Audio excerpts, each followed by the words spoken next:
Welcome back to the Meeple Marathon and our final day of Shame Week. This is day 7, so I've taken the full week to get through all my games, but I only have 2 left. I have Scythe and then Folklore The Affliction, which I'm going to talk about a little bit when we get to that one, because that's going to be a little bit different of a type of session. So this is Scythe. A lot of people know Scythe. There are lots of how to play videos out there, playthrough videos out there, the whole 9 yards. So I am not really going to cover how to play. I'm not going to do a full playthrough. If you are interested in seeing a full playthrough, please let me know in the comment section below, and I can certainly make that happen. The only reason this was included in my pile of shame, I just wanted to kind of shock people that I'd actually had this game, is that I'd played Scythe before, but I never owned the copy, and I have the digital copy, digital version. I play that all the time, but I had never owned my own copy. I'd always wanted one. So recently in a trade, I picked up a copy that, came with the folded space insert, came with Invaders from Afar. So thought it was a pretty good deal. I thought, why not? Let's add Scythe to my collection.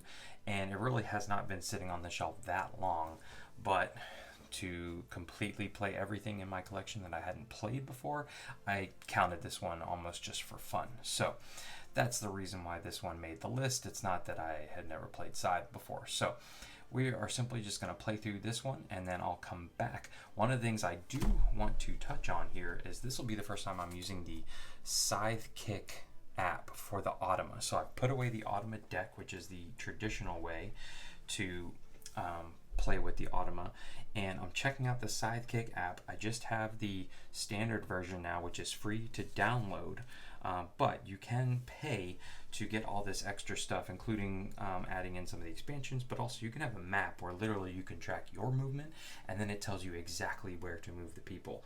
So depending on how well this one goes, we may look into paying, I think it's like $3 for the map expansion for ScytheKick, and then we'll maybe do a video of that. So because I haven't really seen a lot of videos where they include the digital helpers for the game. So we are playing as the Saxony faction with the mechanical board, I think this one is called, against the Roosevelt.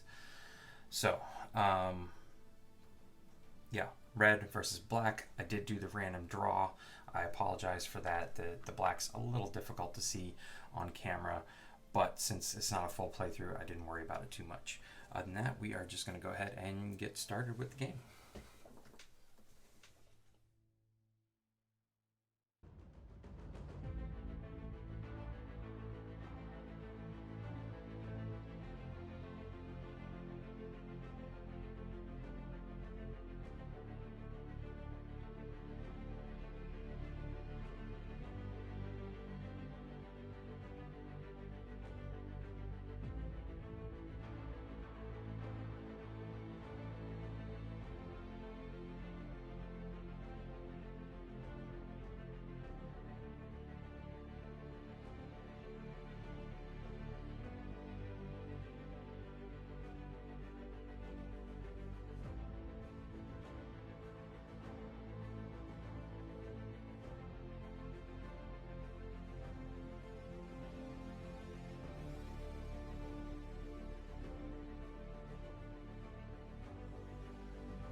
Well, there you have it, ladies and gentlemen.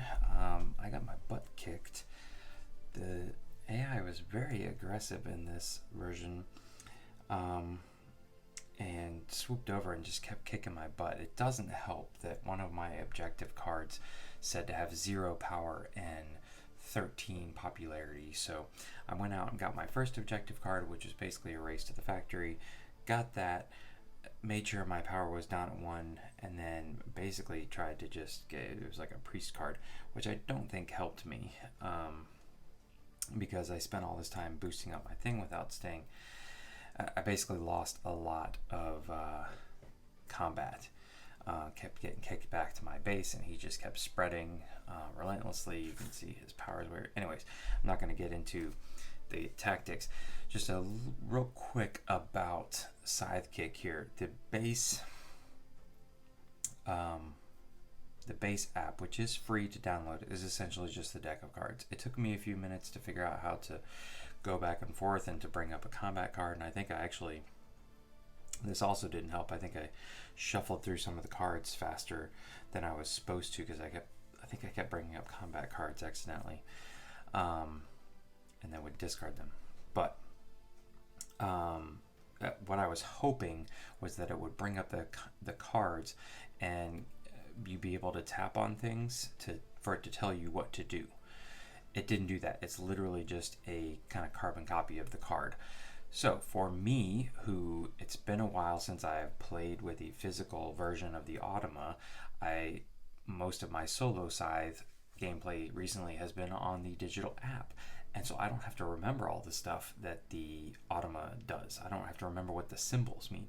So I actually spent a lot of time back and forth in the Automa rulebook refreshing myself on what the symbols mean. And I'm pretty sure, I don't think that the Automa should have as much money as it does. It did not spend any money throughout the game. It just collected it, and that, see, it ended up with 16 money, and I had, 1 to my name here at the end.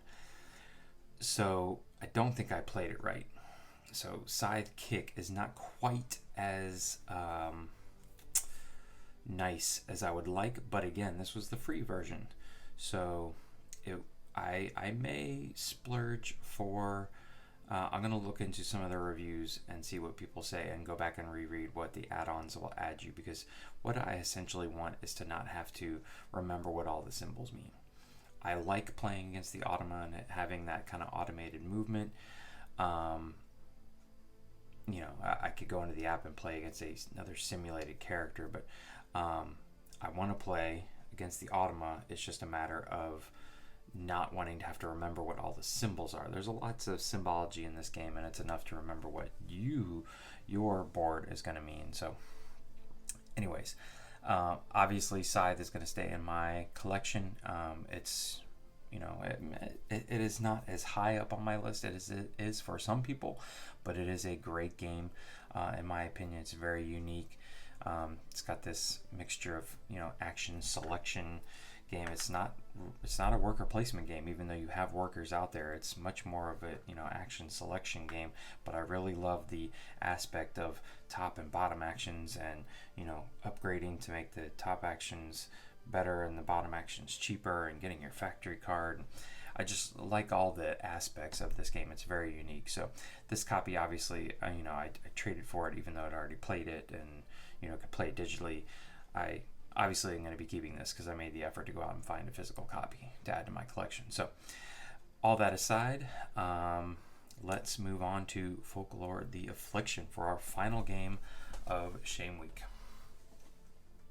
The reason this one has been sitting on my shelf for so long, and it was definitely one of the ones that I wanted to pull out for Shame Week, is I actually picked this one up at my friendly local game store. Has what they call a yard sale once a year, where some of the, I guess, bigger contributors to the store, I don't really know how you get to sell games, because I'd love to know, but they will set out their games, and this past year they did a really nice job where you could basically do everything online. Anyways, I picked this up because it was a steal from somebody at my friendly little game store, and it was very all of a sudden. I was not planning on picking up this game. It had always been on my radar, though.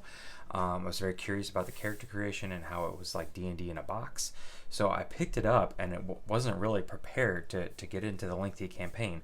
Then I also went through and organized it. He hadn't really done much with it. There was still some stuff that needed to be punched, so it hardly has been played.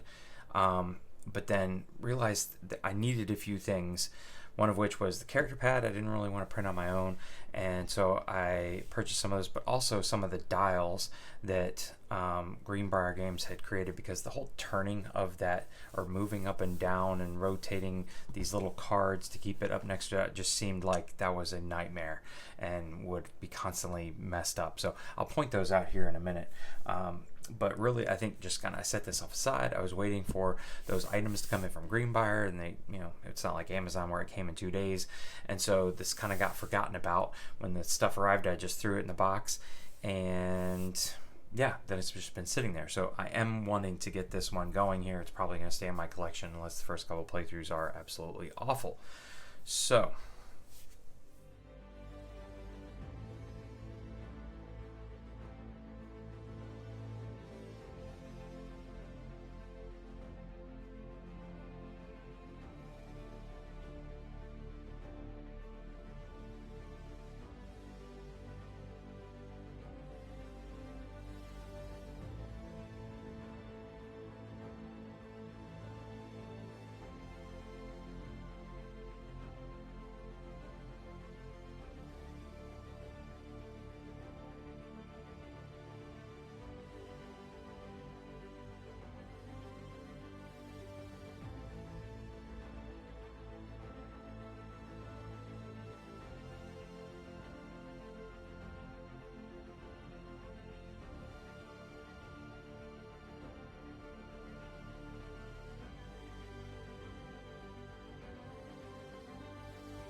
all right, ladies and gentlemen, that is going to wrap up Shame Week for us. I feel, like I said, I know this wasn't a true gameplay session, but I'm now invested in the game, and so that's how we're going to start or say that we have played Folklore The Affliction. This one was going to be it was always going to be a little different with the way the game is set up. So that's going to do it. We have played through everything. It took us, the full 7 days, but that's okay.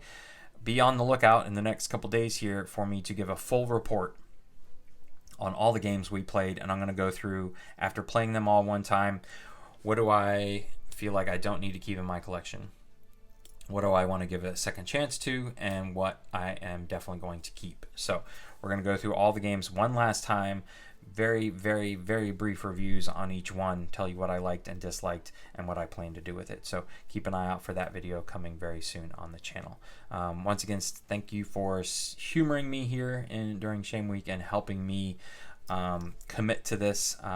Having to post these videos definitely made me stick with it and make sure I played through all these games. So I appreciate all of you. Once again, thanks for watching. Have a great day.